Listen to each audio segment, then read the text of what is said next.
College is a very interesting place with interesting things happening, and always we get to learn new things. We experience a new life when we are in college.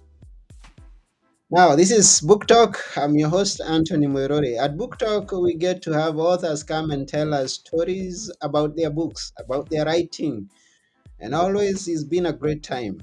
Today, we have a special guest who is known as Kristine Sposato, and she is going to be talking to us about her book, Student Voices Silence.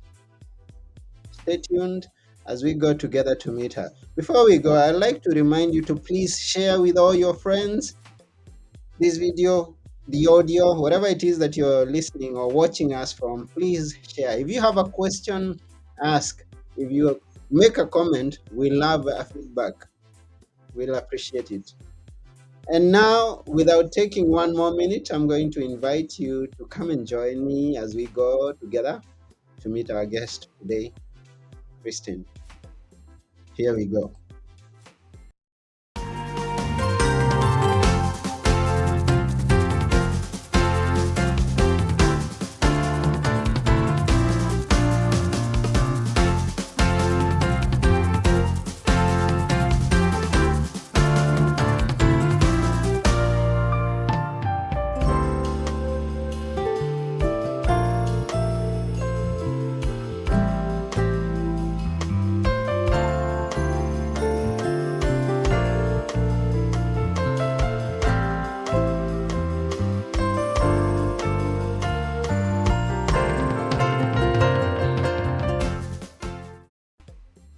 Hello, Kristine.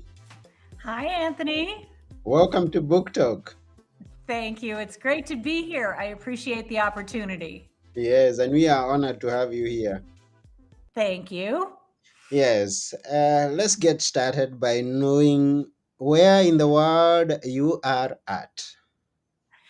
I am in Western Colorado near the Okay. Utah border. So I live way out in the country, it's very rural out here. It's beautiful, it's quiet. Um, it's close to the Grand Mesa and we have mountain ranges around, so it's really beautiful. I love it here. Wonderful, beautiful. And what is it that you do for a living? This is it.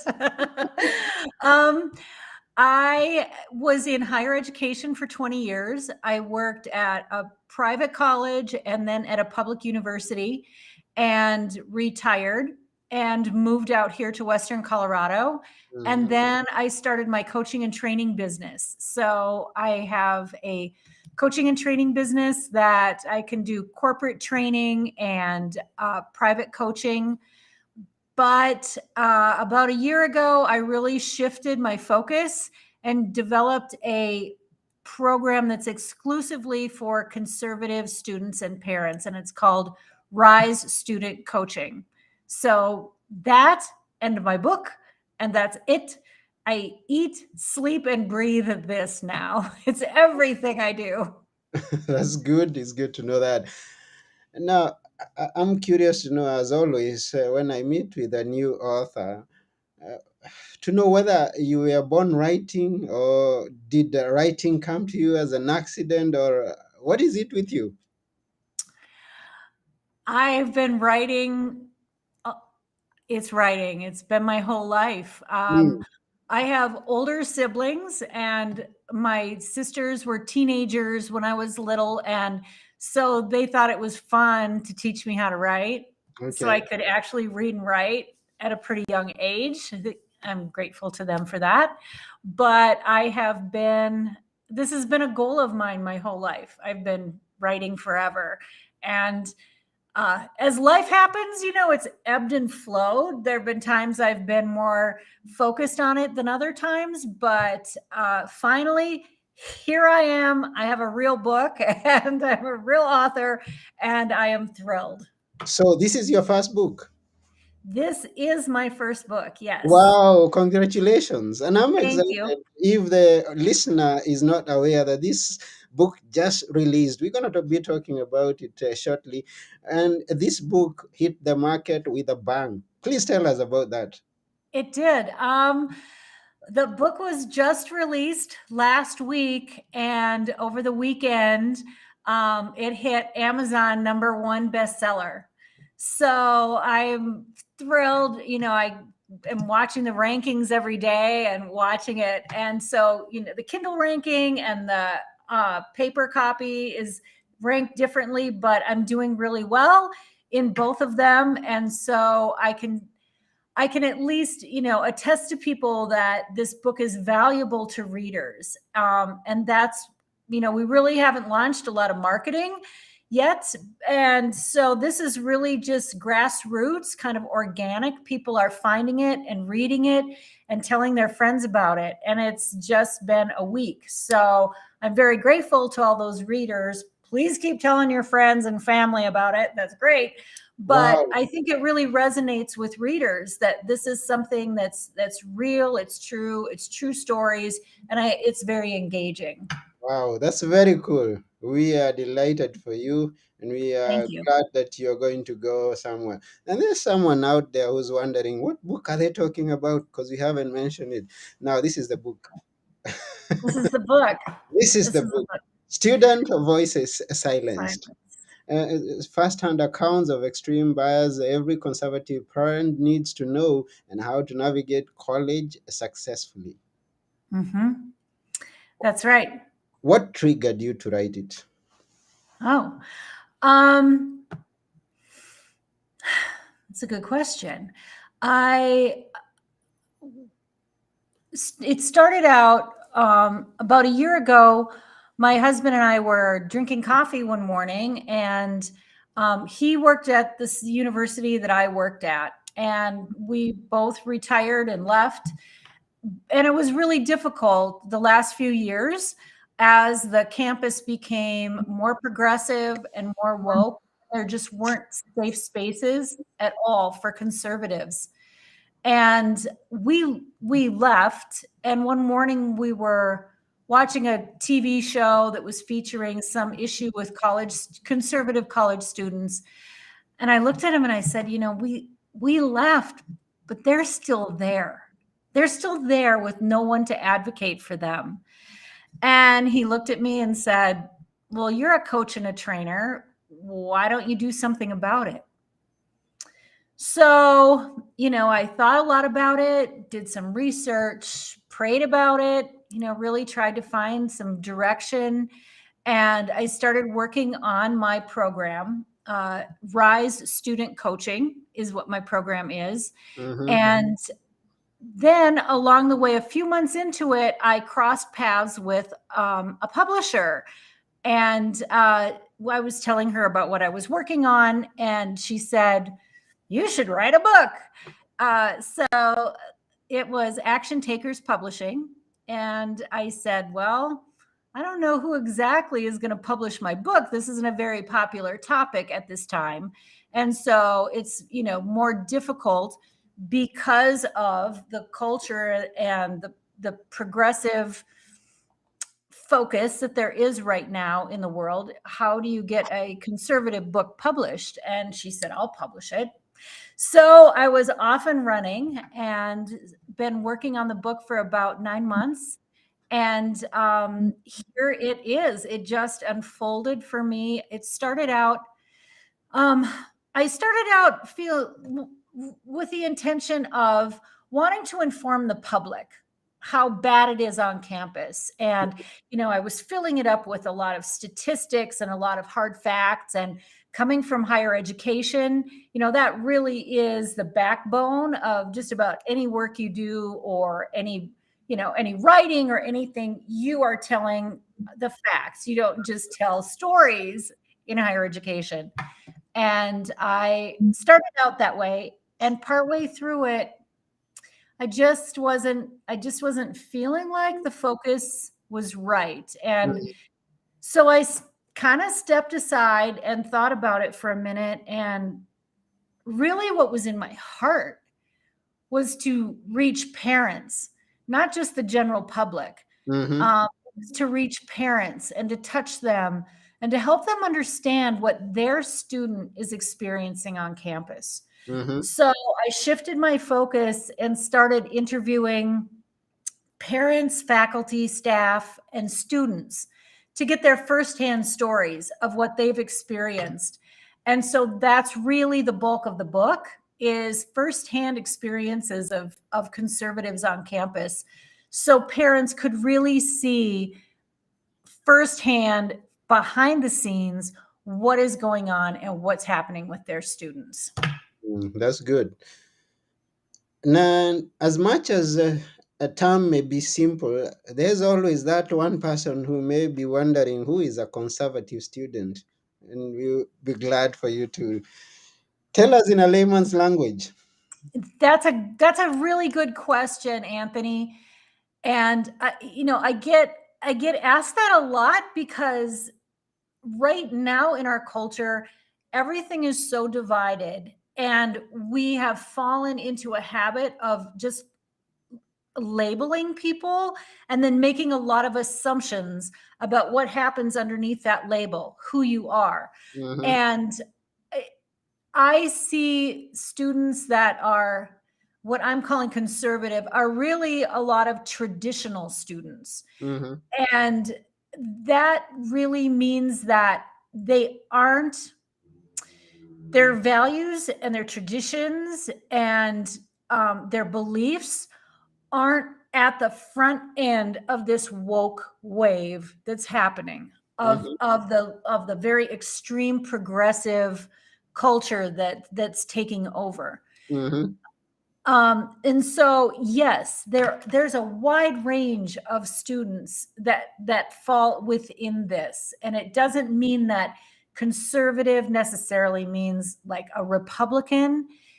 It doesn't necessarily mean that they're a conservative, like Christian or religious. There's so many names and titles. It doesn't mean they're racist. It doesn't mean that they're sexist, homophobic. All of the lists that people assume fall underneath that isn't what they are. These are Mm-hmm. just students that are coming to college and really are bringing with them the values and beliefs that they left home with. And they aren't at the front end of the progressive movement. Okay, now we get that. And I'm sure someone there who was wondering has now a clear picture of what a conservative student is. That's great. And you mentioned that you have some first-hand accounts of conservative students' experience on colleges. So there are stories you tell, and then you navigate us through on how that comes out as the result we may desire, or in a way that the parent is going to learn something from it. Okay. Sure. Oh, sure. Yeah. Um, Anthony, when I started doing this, I really thought that because I had been on campus, I Mm-hmm. really thought I had heard everything, seen everything. I didn't think anything would surprise me. Mm. And when I started doing these interviews, there wasn't a time that, I hung up or got off my Zoom call and didn't just sit back stunned and just thought, Mm-hmm. "Oh my gosh, I am surprised again. I am surprised again." Um, I heard stories of students that there was a a young man who was actually working campaigning for Donald Trump, and so he was active on campus, Mm-hmm. and which, from higher education's point of view, that's a really positive thing.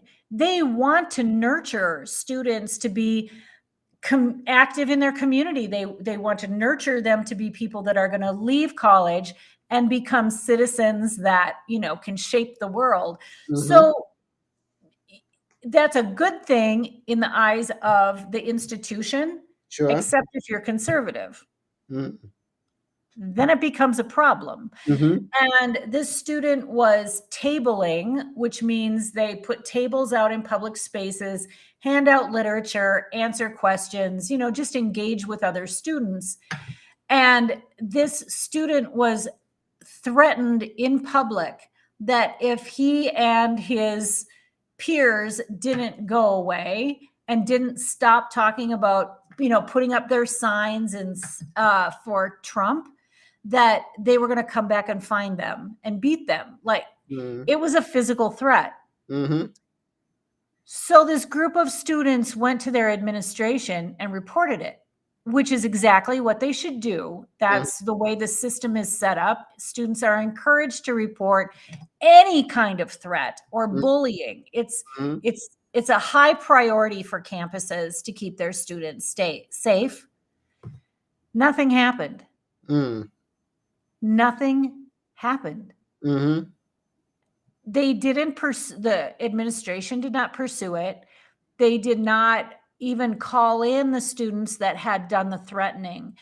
And the group of the conservative students then started even walking home together after class because they didn't even dare go home alone.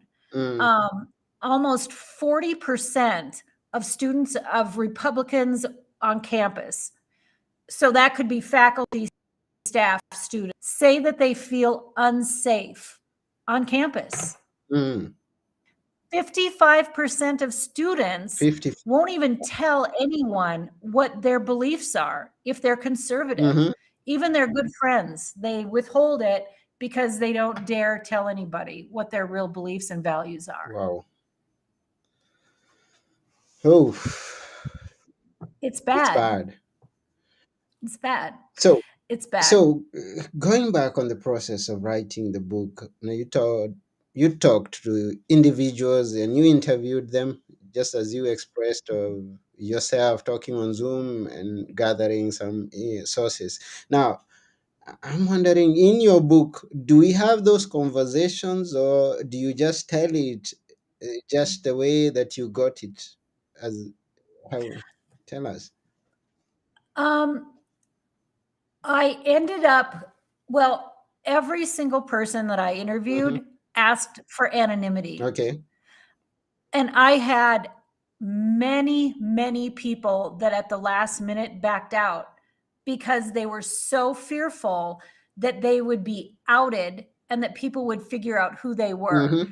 And they were so fearful of retaliation by the college or the university that a lot of them started out saying, "Oh my gosh, this is what happened to me." And then at the last minute, they wouldn't talk. Mm. So people are very, very intimidated by this. Mm-hmm. So, in order to keep people's anonymity, I changed a lot of circumstances and I actually combined some of the people whose stories were very similar. So I don't have I tried my very best in order to keep people's privacy and their anonymity place as I promised. So yes, I interviewed people. Yes, these are real interviews, but I tried to conceal who they were as best I could. Okay, it's good. Thank you for answering that. Yeah. For those who may be joining us right now, we're talking about the book Student Voices Silenced, first-hand accounts of extreme bias every conservative parent needs to know, and how to navigate college successfully. Now, you said it, and that's in the subtitle, that you're focusing this to the parents. Uh, Mhm. tell me or tell us the actions, or what could be the response of the parents. What do you expect the parents to do after reading this book? Well, first and foremost, they will know firsthand what's going on campus. Mm-hmm. And then I'm a student development specialist. So I put in the book a lot of resources, methods, tips, advice of things that parents can implement themselves to Mm-hmm. prepare their students for campus, or for like high school seniors that aren't in college yet. That's the best time to start getting them ready to go to campus. And then there's a lot of information about the developmental stages that students go through between high school and when they graduate from college. And it gives really specific tips and advice of ways that you can support your student through those developmental stages in Mm-hmm. order for them to graduate and be successful and have a fabulous, wonderful experience in college. This book isn't all grim and dismal, and it's not about kids are going to just really struggle and have a horrible time. Mm-hmm. It's full of resources and ideas and ways for parents to support their students and prepare them for what's going to happen on campus. I think that knowledge is the most important thing, so students and parents know what's going to happen and they're ready for it. And then the things that parents can do that are very actionable, very easy. They're very practical tips. And if you go to my website, you can download the first chapter of the book and read that for yourself. But of course, you're going to want to read the rest of it after you read the first chapter. Mm-hmm. But also, I have another resource, which is, 5 easy tips and things that parents can do to prepare their students for campus.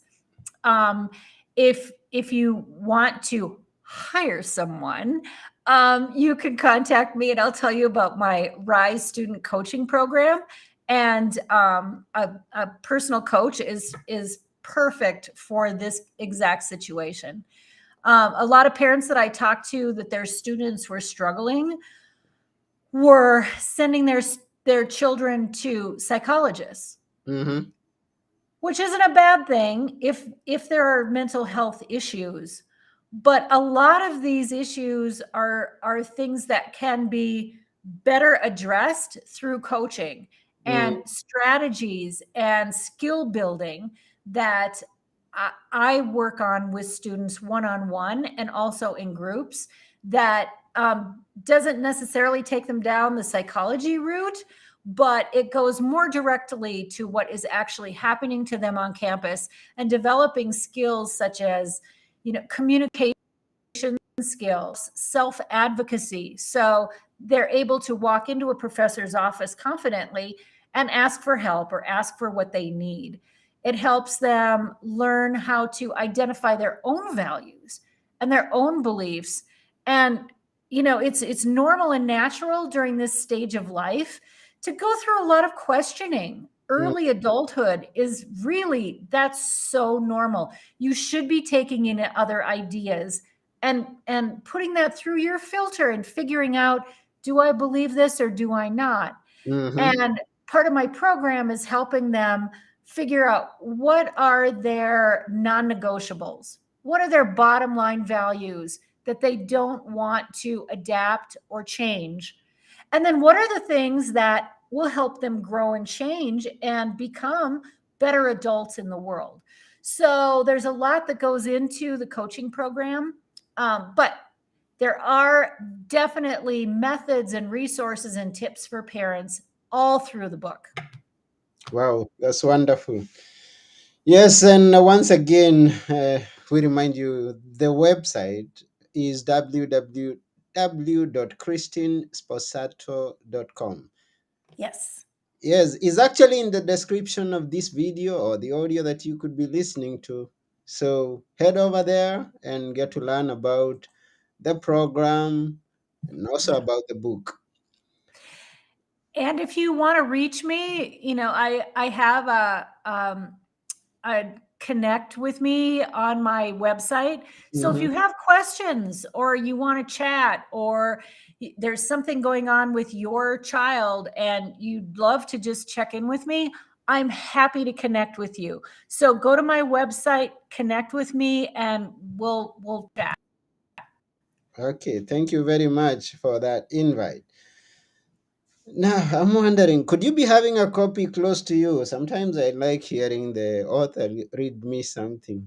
If you have it, if you don't, then we because Okay, it's Anthony. just been released, so maybe it's in the mail coming. But if it's close, All right, Anthony, remember when I said I live in rural Colorado? yeah. It is so rural that I haven't even gotten my books Yeah, yet. no, this happened with new releases. That's what I say. Maybe you have it, maybe you don't. I don't have my author's copies yet. Okay. So My and publisher, Linda at Action Takers Publishing, she got hers lickety split and already looked it over, and mine is still slowly. yeah, I don't know. I think somebody's pedaling a bike with my books on no, it or it's something. good. It's good that you published with action takers. You didn't publish with the procrastinators. No, I did not. Or I'd still be writing. Yeah, it will be there. It will be there. We get to read it ourselves. But before we get to read it, I was looking at these chapters, and you talk about this system. The system. Tell us Mhm. about that. Yeah, yeah. Um, Maybe it's throughout, something that you've already covered, but you can let us know or look at it yeah, from a different perspective. uh, it the culture shift starts at the very top. Mm, It's institutionally mm, ingrained with policies and procedures and expectations of everyone on campus. So mm, it starts at the top, comes down. And in the book, I talk about institutional bias, academic bias, peer bias. So I break it down by levels because mm, it does start at the top. For an example of institutional bias, the University of Colorado in Boulder recently instituted a new policy that enforces and requires anyone on campus, to not assume anyone's gender ever. mm, They must always ask someone's gender pronouns before they address them. mm-hmm, So that is, faculty, staff, students, it's all levels. And that came down from administration. So that's just an example of an systemic or institutional bias that mm, is coming down. And for students that, again, have traditional beliefs or conservative beliefs that feel like they should have the right to walk into a room, express, just this is who I am. And it's okay to go ahead and assume that I'm a woman because I look like one. You don't mm, have to ask my pronoun. I don't want to talk to you about my pronoun. I yeah. just, call me she, her, hers. That's okay. I'm a girl. But the institution is implementing these policies now. So students don't even have a right to just have their own gender and not have to. So that's just one example that recently happened. And that makes a lot of students really uncomfortable. Mm, Why do I have to talk about this? If you are expressing a different gender than what I'm seeing or perceiving, that's fine. But I shouldn't have to conform to your standards because I'm just normal. I'm just a person and here I am. wow, wow. Now you hear that, you had that, everyone. I mean, the bias that is existing, and it comes from the system, from Yes. high up there. Yes. Now, Yeah. he's a high heel to walk, to climb, to get up there. I mean, the things that we're gonna be tackling in the near future, I know. it's only, I think, a tip of the iceberg. This is what I'm imagining, because every single day we are going to wake up into a new bias in the Right. campuses. And it's good that you highlight these issues, so can we can try to see how to go about them. And I want to be really clear that um, Me personally, and my program, Rise Student Coaching, Mm-hmm. we accept everyone. Mm-hmm. We want to learn about everyone. We aren't, that's one of the things that a big stereotype is. If you say you're conservative or traditional, well, then you must be racist, you must be homophobic, you must be transphobic. None of those things are accurate or true. My program, the Rise Student Coaching Program, we talk about cultural differences and we learn about how to navigate between cultures and respect different cultures. Um, there's a module on equity, inclusion, all the things that the universities are intending to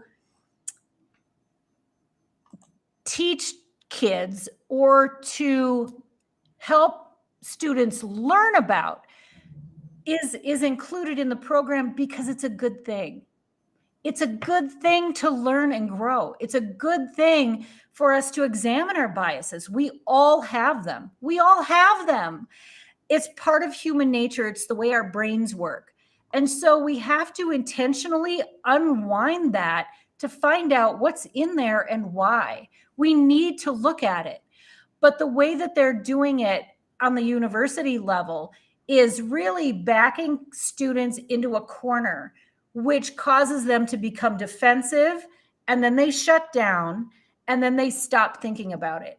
So instead of, for example, telling white male students that they're bad and that they have all this privilege and they shouldn't be successful in the world because they've stolen success from other people, that causes them to do this.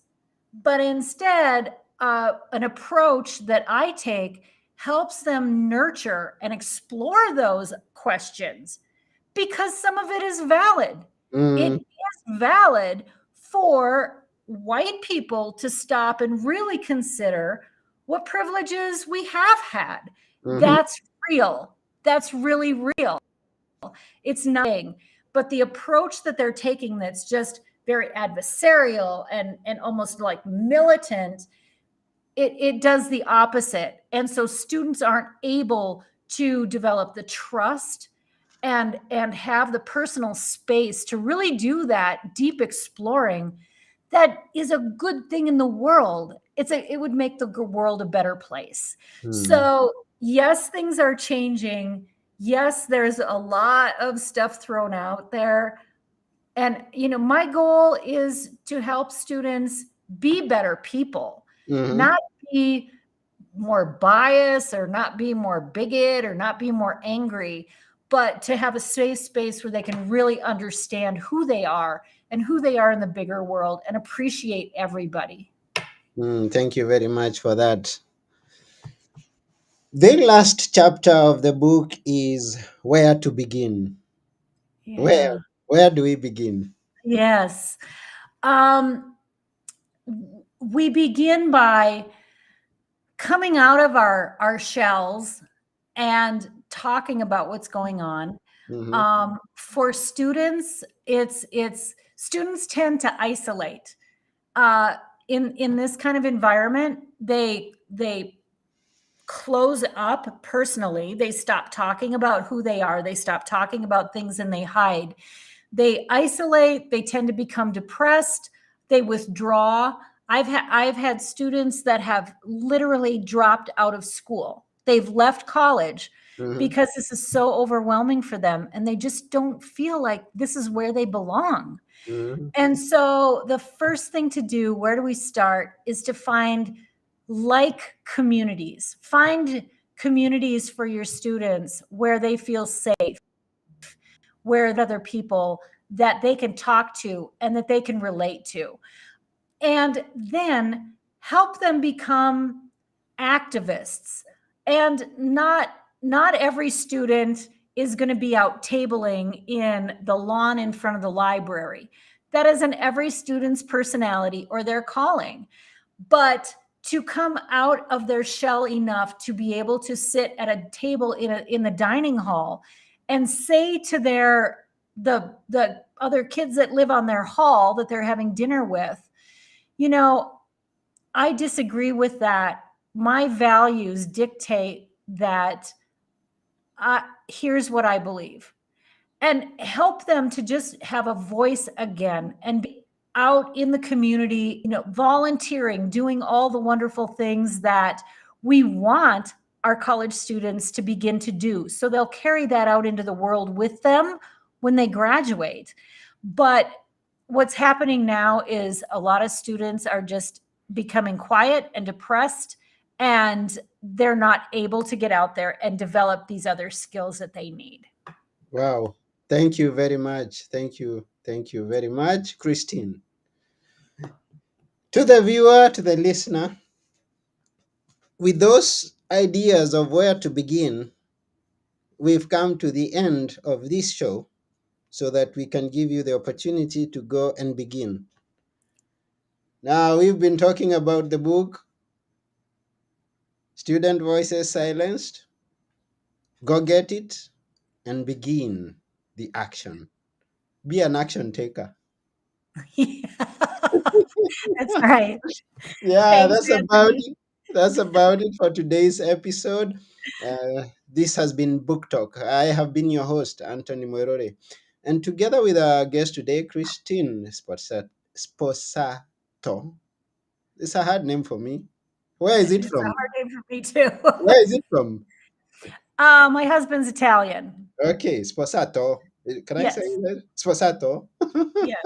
Okay, yeah, thank you. So with Christine Sposato, who has been our guest, me and her, we are saying, yeah, she gave me the permission to call her. So me and her, we Thanks, are Anthony. saying bye for now. Go begin. Go do All it. right. Just take an action. Bye for Thank now. you, Anthony. Bye. Until next time.